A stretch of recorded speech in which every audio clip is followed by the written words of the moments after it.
video at like 10 o'clock at night. And it's like, why? Like, it's 10 o'clock at night. How many people finna watch that video realistically? How many people gonna download that link? You know? So I think if you got a plan and y'all really got an infrastructure set up, then it's cool. But for the most part, I guess if I looked at it from a different lens, I could say it's oversaturated because 99% of the guys don't have no real plan. You know what I mean?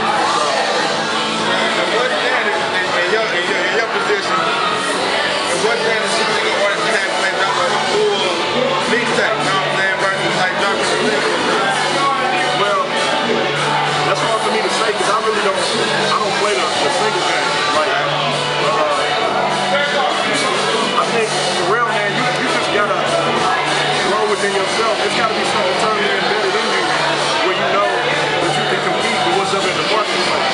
Like, I tell people all the time, man, like when you put music out, the public don't judge it according to your little cousin down the street or your brother.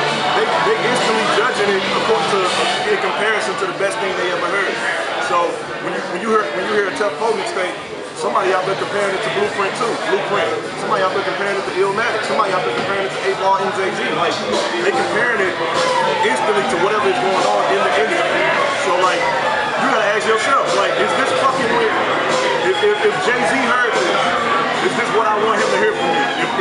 If Nas heard this, if Drake heard this, if whoever you idolize heard that project, is that what you want them to hear? Like, can't nobody answer that for you. With everything you got going on right now, the Double XL, you know, you have to feature the Double XL. You got DJ Smoke. DJ Small, I don't know why you fucking on DJ Smoke. Smoke, it's all good and shit. You know what I'm saying? You got brothers stepping behind this shit now. You got the feature by Killer Mike, GLC, and everybody else, man. You got a lot of people, you know what I'm saying, counting on you and shit. Was all that to release the mixtape, or was that for a bigger plan?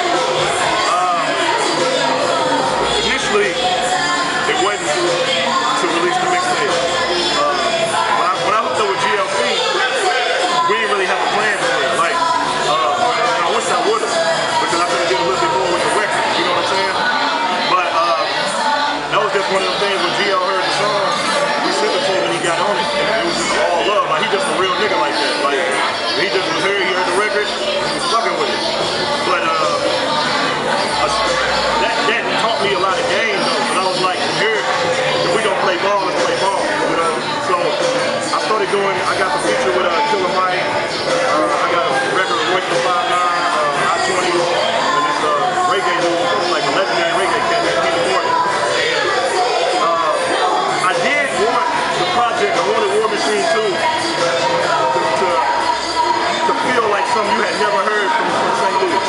You know, like, it wasn't to put no other projects down, but I just felt like with a brand of rapper that I am, and the lane that I come from, we never really had a guy take it there like that. So I just wanted to be one of the people like, look man, this is my petition to let me in the game. You know what I'm saying? Like, I can do all this without a deal. What can I do with the real thing? You know? And I just wanted to show people that you can put together a real cohesive, independent movement. You know what I mean? And do it the right way. A lot of people here don't do it the right way. Like, we're all independent.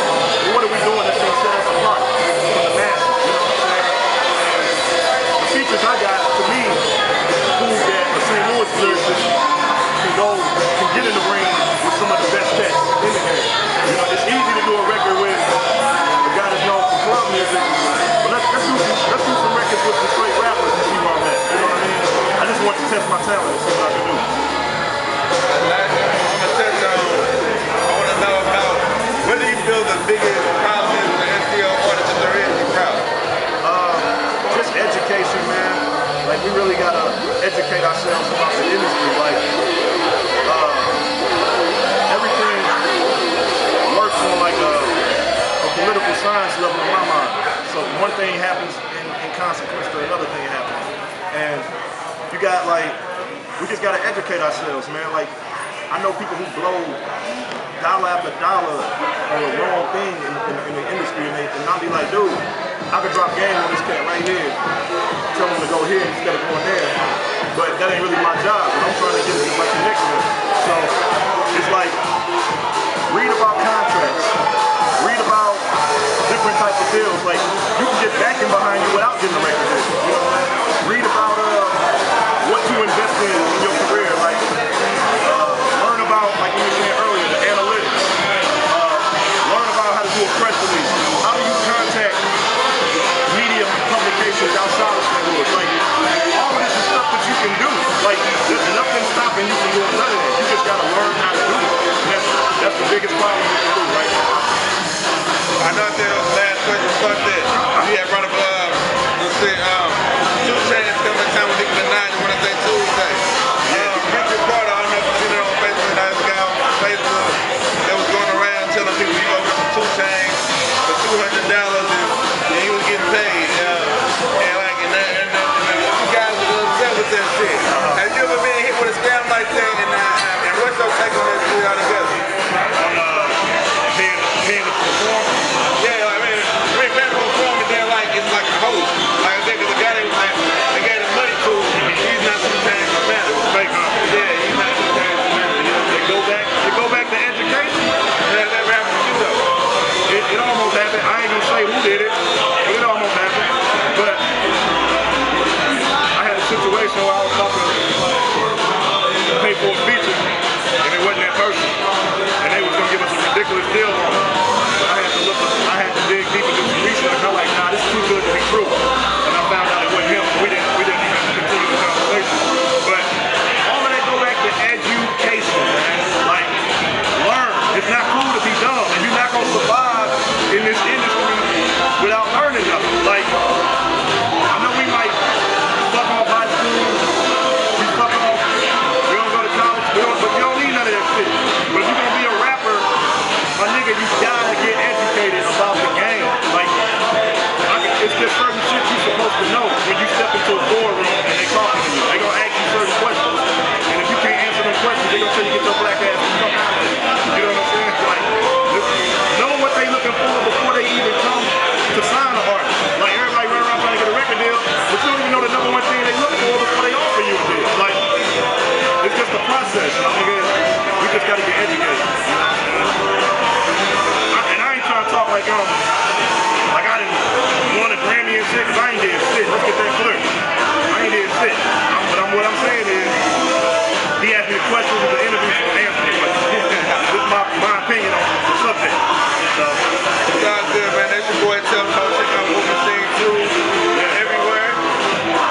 DJ Smiles, Still the Smoke. And that's it. Shit. you know what I'm talking about, man. We do this all the time.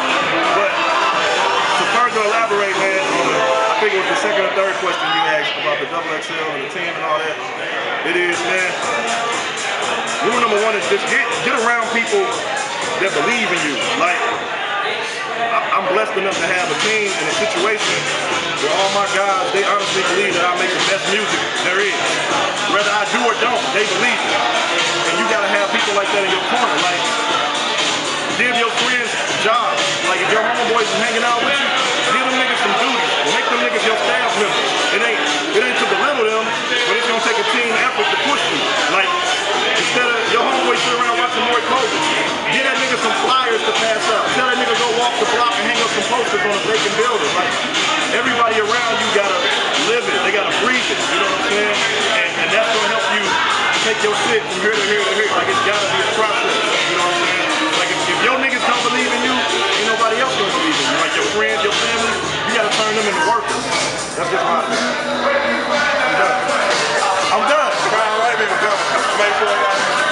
Basically, I want to go back to the studio. Yeah. Like I said, you got the XXL feature, you got DJ Smiles, Still the Smoke, you got the features and everything, and then you got 1,000 downloads. Now, is that what you were expecting with the